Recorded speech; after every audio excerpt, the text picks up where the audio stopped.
you there? Are you struggling already, even though it's just like a day into the new year?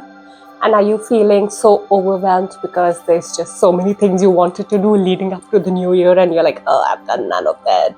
And I was supposed to make resolutions, I was supposed to make vision boards, I was supposed to make all of these different things, but here I am and I've done nothing. Well, then this is the video for you, because we are going to talk about a couple of things that are going to help you get started in the right way with your 2025 and let all of that overwhelm go to rest. Complete and absolute rest in your mind. So let's get started, and let's get started by me wishing you a very, very happy new year. I'm so glad that you're here. And in case you don't know who I am, my name is Ankita Jain and I'm a leadership coach. And on my channel here, all we talk about is how you can make yourself better in a very joyous manner, which is kind to you, and which helps you become something that you really want to be in a slow, progressive way without disrupting your whole freaking life.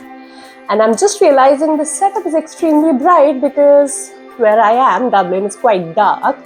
And I think I overcompensated with some lights here, so bear with me if I'm looking like a shiny ghost. My message is more important anyways. So, talking about New Year, new you. Are you already the new person that you were supposed to be? I hope you are. And just in case you aren't, that's okay too. Don't feel like just because 10 days into the new year or 5 days into the new year or 1 day into the new year, you have not changed completely. Nothing's changed between last year to this year. It's technically just one more day, right? And if you feel behind your resolutions, your vision boards, your planning, your strategies for the new year, first of all, take a deep breath and recognize that the fact that you're aware that you're not doing it is all infinitely better than you not being aware itself. The fact that you know that something is wrong is a step ahead than not knowing itself. So you're already making progress. And knowing that you know, you can now decide and understand why you're not actually able to do it. A lot of the times when we want to do something, it could be because, and we're not really able to do it, when we want to do something and we're not really able to do it, you need to really sit and see why is it that it's happening. Do you not have the time or any other resources? So is it a resource problem? Is it a knowledge problem? Or is it a, the purpose problem? Do you really actually want to do it as well? So the first thing we are going to check is it actually something you want to do? Do you really want to change?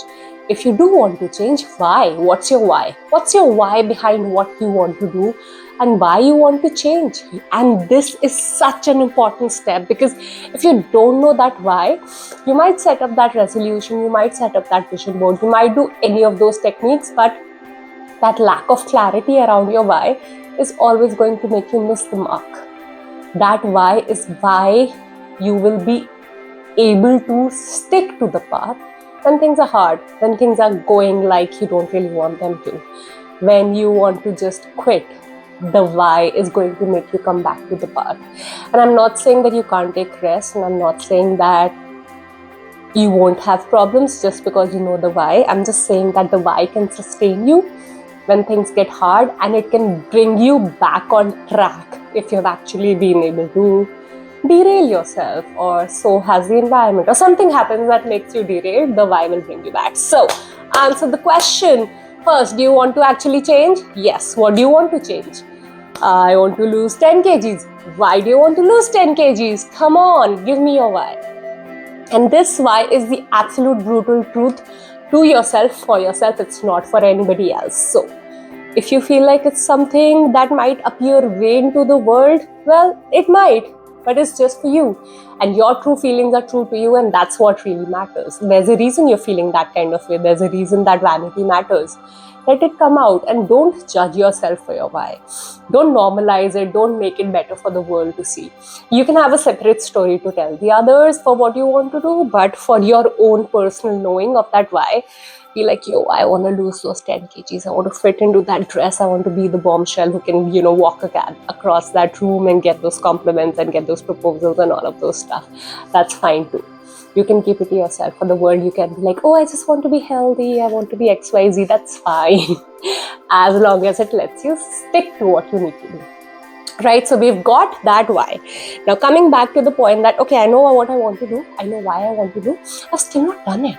I've still not made that list. I've still not done all the deeper research and stuff there. So what's lacking? What do I need? Do I need resources or do I need knowledge? What is lacking here? Decide. First of all, go to your knowledge bit. Understand you have the knowledge. You know what you need to know. Do you know there's a thing that works for you, that has worked for you in the past, that can help you get there? For me, it could be I know when I did a diet or when I did a routine or when I cut something that made me lose weight. What could you do? What you know what has worked in the past, or maybe nothing has worked for you in the past, so you need knowledge, or what you did in the past is not working for you anymore, so maybe you need something else that's going to help you overcome that barrier that you're coming on. So that's your bit about your knowledge. Research, ask people, find experts. In the age of AI, talk to ChatGPT, but don't take, like, this is not medical advice obviously, and don't take medical advice from people who are not medical practitioners. You can listen to them, but with a grain of salt. I'm not saying don't listen to them, but follow your gut, follow your medical advice, consult with the right practitioners when it comes to your health. Get the right guidance, the right knowledge that you need that will help you get there. And something that I do is I even make a list of things that has not worked for me while going to these people, because that also helps them narrow down what is happening, right? It's not just about what works, it's also about what doesn't work for you. So get a right idea about what you need to do, what you don't need to do, what works, what doesn't work. After you have that knowledge, you come to the next step of, what resources do I need? What are the resources that I need, and what do I have and what do I not have? It could be as simple as, I want to work out, I can't afford a gym subsidy right now, so I need some in-house weights and those exercise bands and stuff, and gym clothes to be able to work out, and a yoga mat or something. It could be that I have all of this equipment, but I need time. I need to make time in my schedule to be able to get there. It could be that, hey, I just can't do it at home. I need to go out and I need to carve out time for that. It could be any kind of resource. It could be a tangible or an intangible resource. It could be I need support from my community. I need a cheerleader. I need an accountability partner. It could be something as simple as I need to find ways by which I can drink more water, so I feel hydrated, so I don't feel stressed, so I have energy at the end of the day to be able to work out.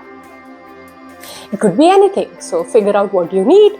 And the thing that's very important about all of this is that some of these things will change. Your why can change over time. Your knowledge will obviously change as you go with time. You'll have some knowledge, but you might hit some other barriers eventually. And then your resource requirements are going to change too. So it's very important for you to not go with that one solution is the only solution approach, like one, if I study really hard, everything in life will become okay. No, there's so many things that happen. There's so many things that change. So remember, this is a dynamic process. This is not a new year today thing. It's your life. It's you wanting to do something.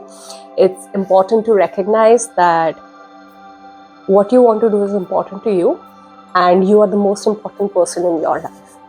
So put yourself first for these things and find ways to be able to sustain yourself, which includes coming back to this and checking over time, do I still want to do this? Is my why important enough? Do I have the right knowledge? Do I have the right resource? If these things come into picture, there's almost nothing that will keep you from being able to get the goal that you want. And I think that's really important to remember as you step into this new year and you become the new me. Got it? I really hope this helps. And if you think this helps, this could help somebody else, please do share. As always, I have another video in which I talk about goals. I have a bit of a cold, and that's why my voice is a little different as well. So thank you for listening to me. Thank you for bearing with me.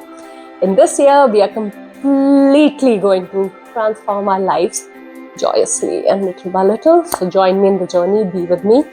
Like, share, subscribe, and I will talk to you next time. Bye, guys.